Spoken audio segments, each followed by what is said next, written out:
The Stardust Hour is a magnifying glass into philanthropic minds. Here you could learn about female talent, the divine feminine, women's leadership genius, and creative energy. I hope you will step into each inside story with an open mind so you could yourself reimagine who you could be next. Please join me, Marina Nani, on the Stardust Hour podcast for Rich Human magazine. Good morning. We are broadcasting from London. Welcome to the Stardust Hour. We have Sudhir from India. We have Faiza and amazing people in the audience. Next to me is Stanley, the editor-in-chief of Rich Human Real Estate magazine from South Africa. And he is the moderator and the co-pilot for the Stardust Hour today. We are talking about how to lead from the future. And we have an extraordinary guest that is going to be interviewed, and he's not necessarily somebody you might know, but definitely it's somebody you need to know. I'm talking about the Best Kept Secrets. The Stardust Hour is a podcast and a platform for the best kept secret for people who are making a tremendous difference. The world deserves to know them better. The Stardust Hour is a series of interviews with people from all over the world, from across industries, from across generations. Today, we have the absolute privilege to introduce Mr. Rudy Page. Before we start the interview, I just want to explain how the Stardust Hour works. We are going to have a 30-minute interview. After the interview, Mr. Rudy Page might be able to join us in the clubhouse, and then he will take questions and answers. I will invite people on stage to share on how you lead from the future. This episode is sponsored by MTN Press. MTN Press is the publishing house behind niche publications like Rich Human, Sovereign, and the Quantum of Light magazines, all British brands with a global reach. They deliver the good news straight to the desk of decision makers, the CEOs, presidents, CFOs, consultants, investors, influencers, bankers, PR agencies, heads of global operations, to name just a few. They also offer specialized support through a range of bespoke services, tools, and systems to help publishers like you grow both their presence and business. Whether you are running a blog, a niche magazine, or thinking to start one, their expert knowledge in the world of publishing can give you the tools and the expertise and the confidence you need to succeed. Check them out at mtnpress.co.uk or follow the link in the episode description. I have the absolute privilege to welcome Mr. Rudy Page. Welcome to the Stardust Hour.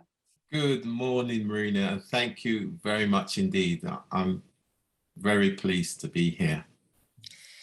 Just to let the audience know that you've been pioneering the mastery of implementation for over 30 years. You created a different world of connections, of making meaningful connections, and you opened the vault into the meaning of connection, creating a platform called Making Connections Work.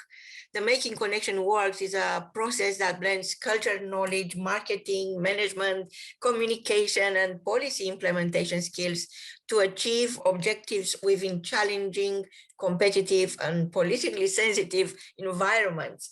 You are working on your book, and I feel it's never been a better time than people like yourself, thought leaders and conscious influencers, to step up into their own light and share their own stardust. Earlier, you heard Michelle Taylor from NASA, who was sharing with us the provenience, the true place from where we're all coming. And she was explaining and bringing scientific arguments that while we are saying, I am saying you are stardust, and seems a metaphor and maybe poetic and vague, is actually true. It's a scientific fact, because the atoms of your body were creating the cores of stars billions of years ago. And we should use this knowledge to draw closer to each other and share the joy and fear of our brief experience on planet Earth.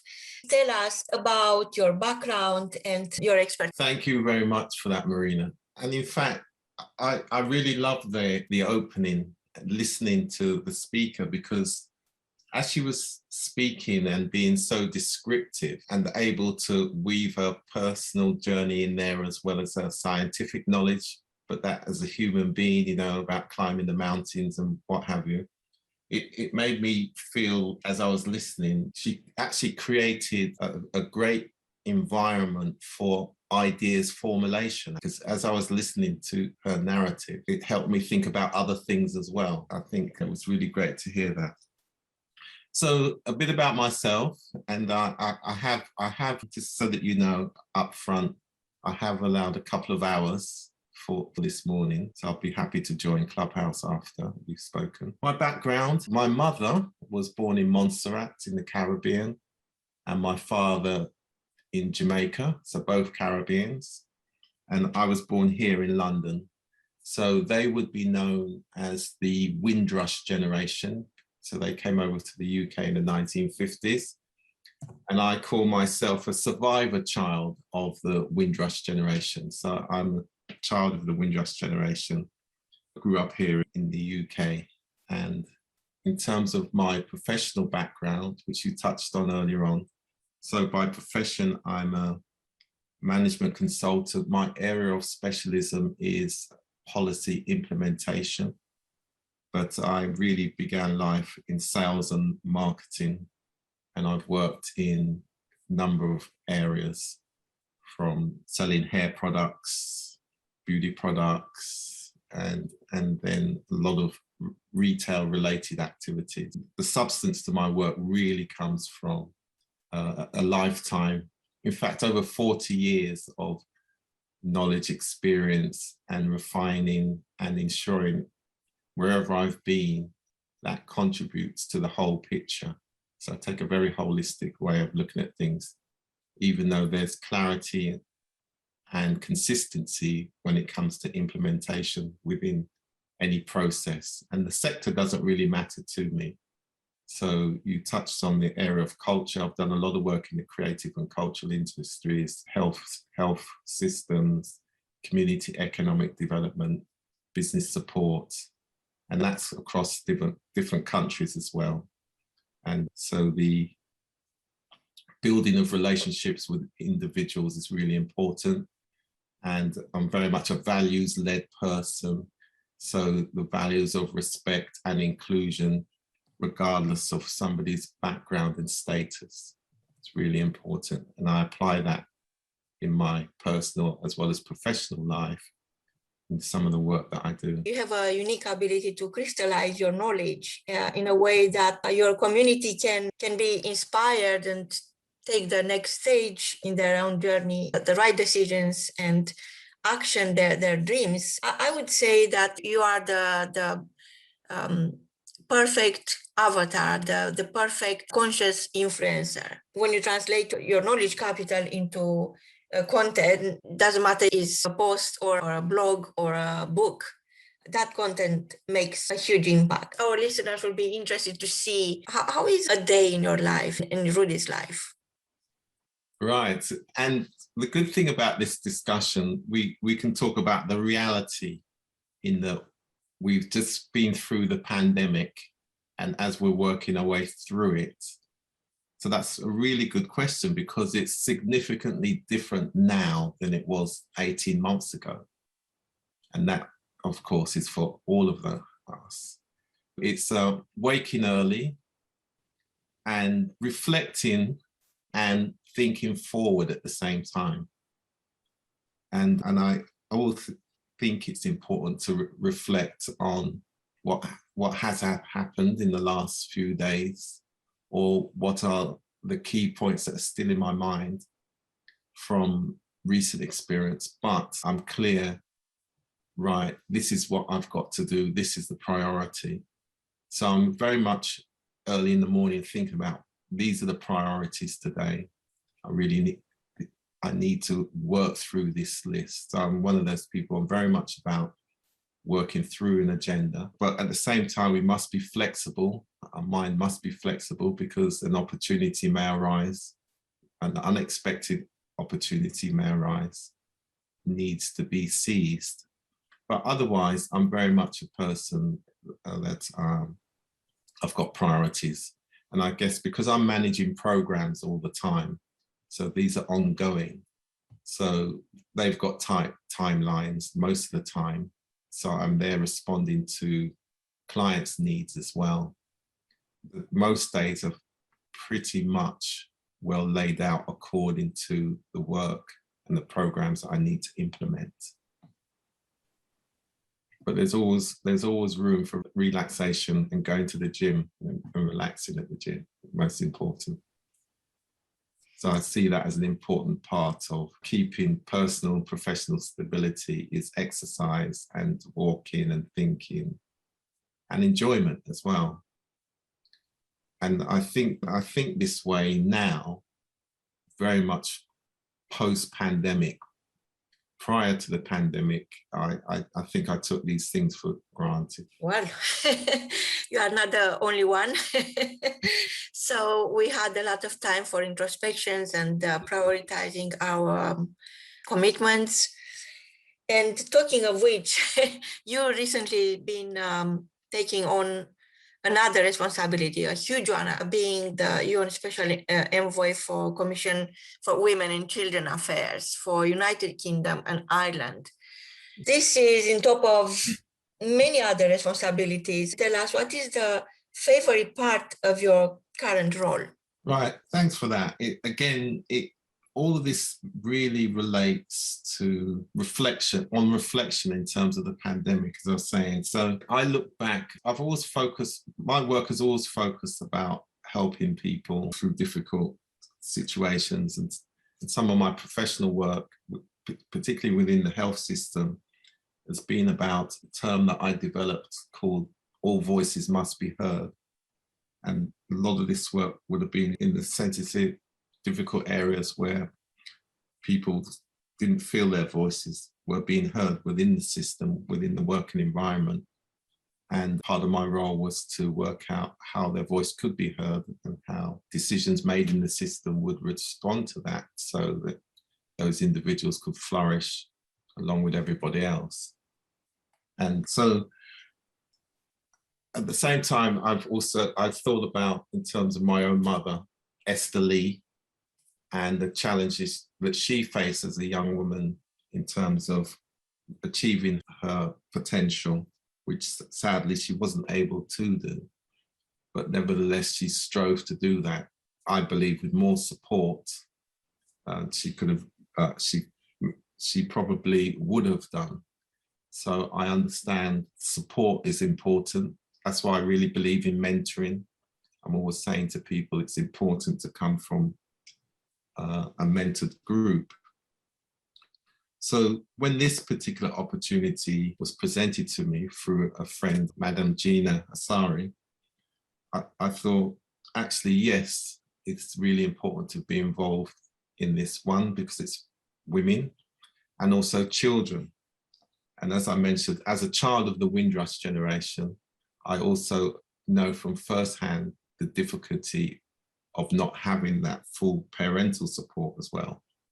This particular role for me is really important because it involves women and children. One of the key principles, just talking about children in the work that I do, particularly here and in the Caribbean, Jamaica in particular, is that what I say is that as it relates to young people need somewhere to go. Young people need something to do. Young people need someone to show them how. And so the role of women is important for that to happen. And of course, it's even more important for us men to support women to do that. And that makes a family.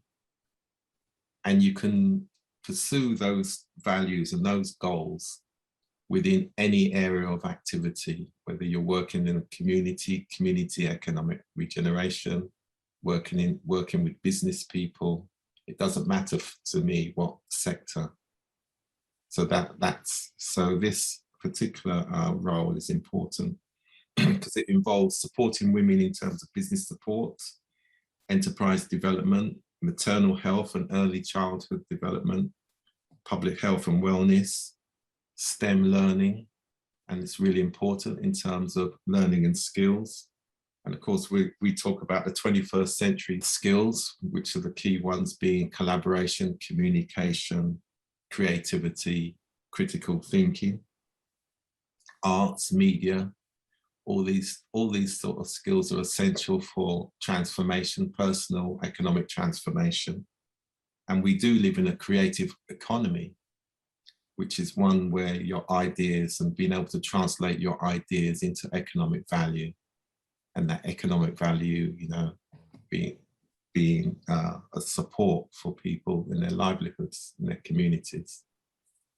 And so yes, that's why this particular role, I think, is important.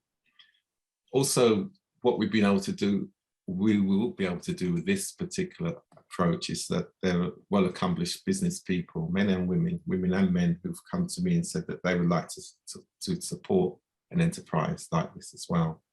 So that will enable us to create an advisory group or community of practice of individuals who are willing to support. So again, it's good for their personal and professional development as well. Because one of my other roles is to mentor people who want to be senior advisors or go for non-executive roles. So I'm always encouraging people to take on these types of roles, to use their expertise to, one, it develops their non-executive skills, but also it builds the capacity of our voluntary groups and our charity. Fascinating.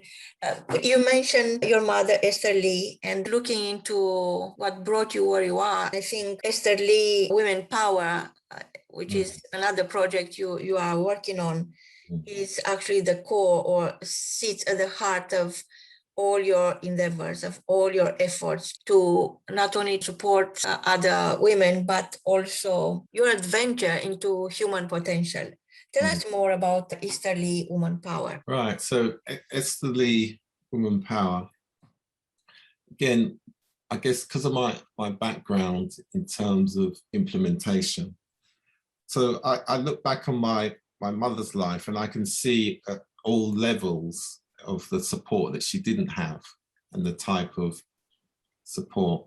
If she had, you know, health-wise, she suffered from mental ill health. So in my mind, then it makes sense to work hard within the health system. And that's why I've done a lot of work around the maternity services. So I think of the importance of maternal health and early childhood. So Esther Lee and the thinking around that, the better support that from a system point of view that can be provided to women as part of their journey, and the journey for early childhood obviously starts before the child is born.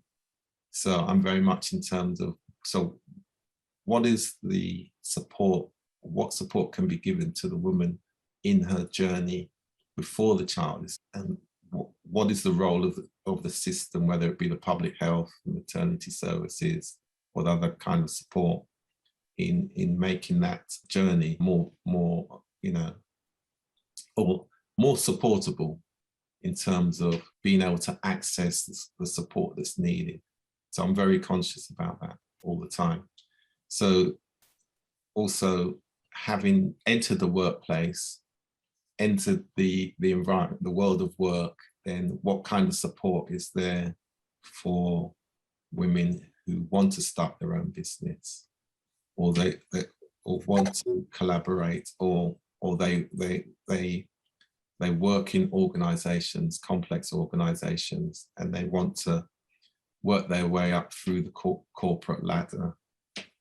So what kind of support do they need? As I mentioned earlier on, around coaching and mentoring, and then being able to understand what the pathway is, and having the confidence to seize the opportunities, take risks, you know, and most importantly, being able to collaborate, network with people coming from all different backgrounds and really be focused on the goal. But also at the same time, having done all that, still having the strength to, we say, pass the baton on to the next generation and enhance the community from where they've come from.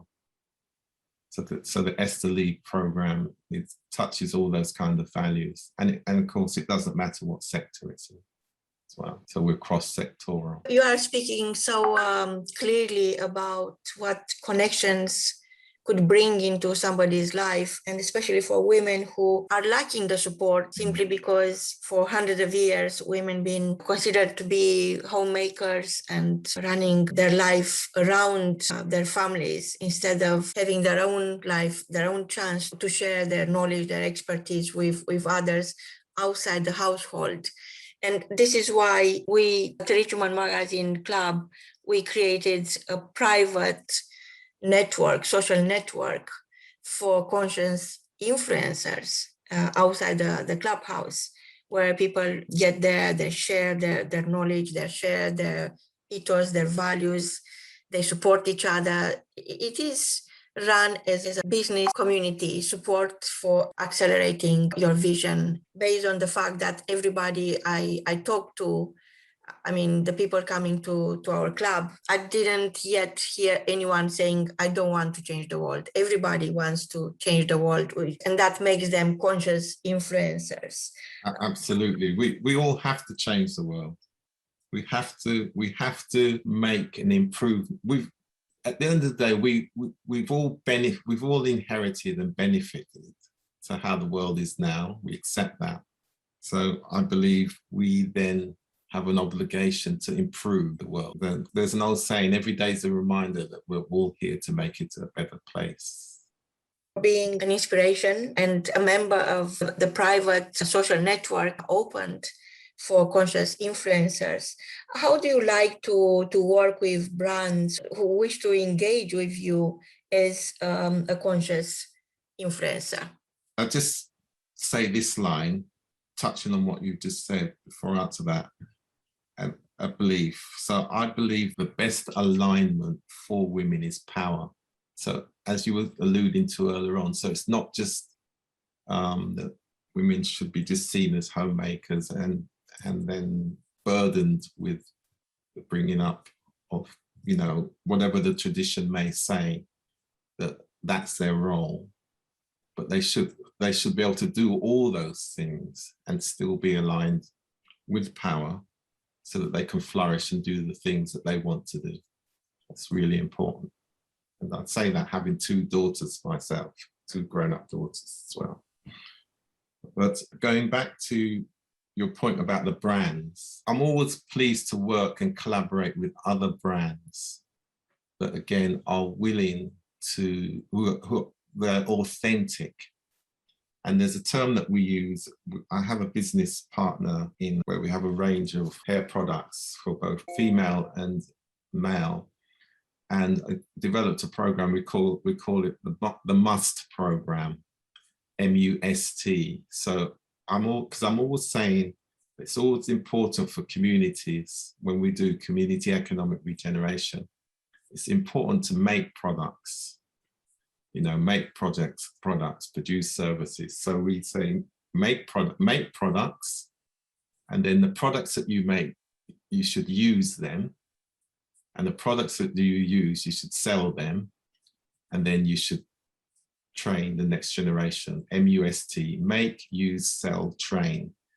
So I'm always interested in products and services, brands that are either products or service brands.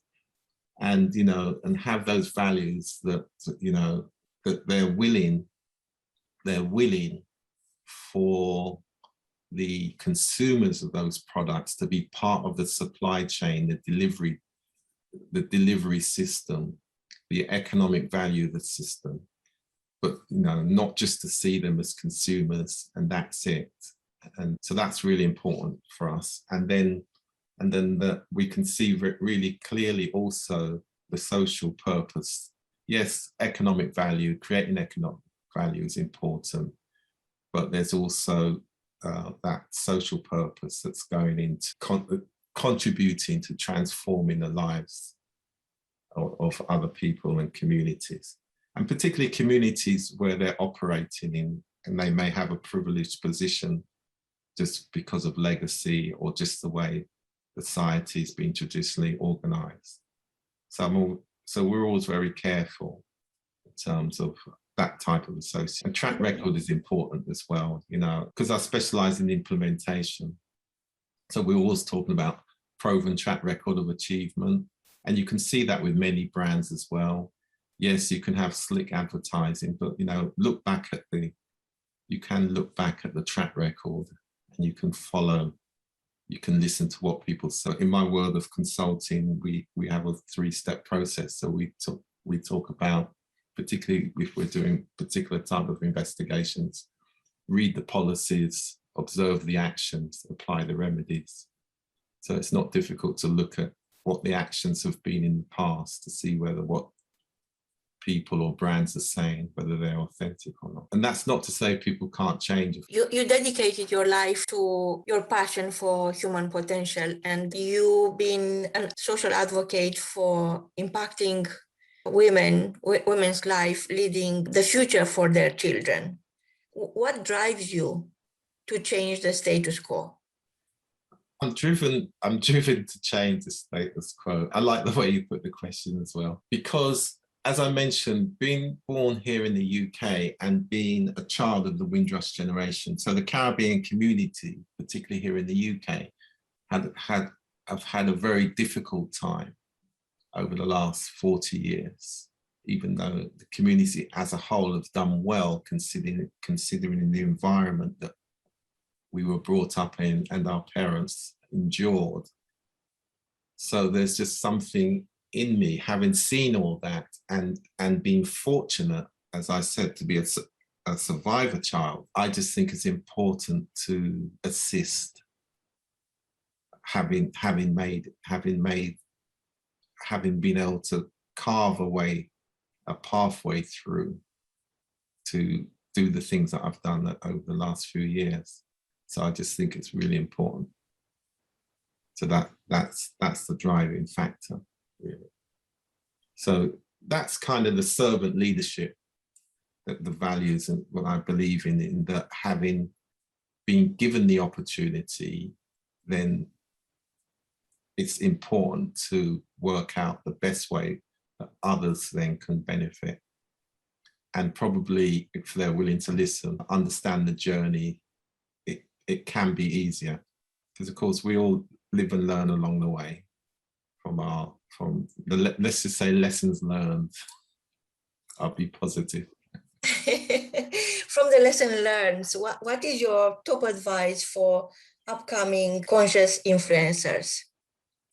Yeah, that's a good question. And I would say to them that there's 2 points. That a wise man came to me once a few years ago, and I was running an event, and he said to me, young man, he said that you have to make a choice.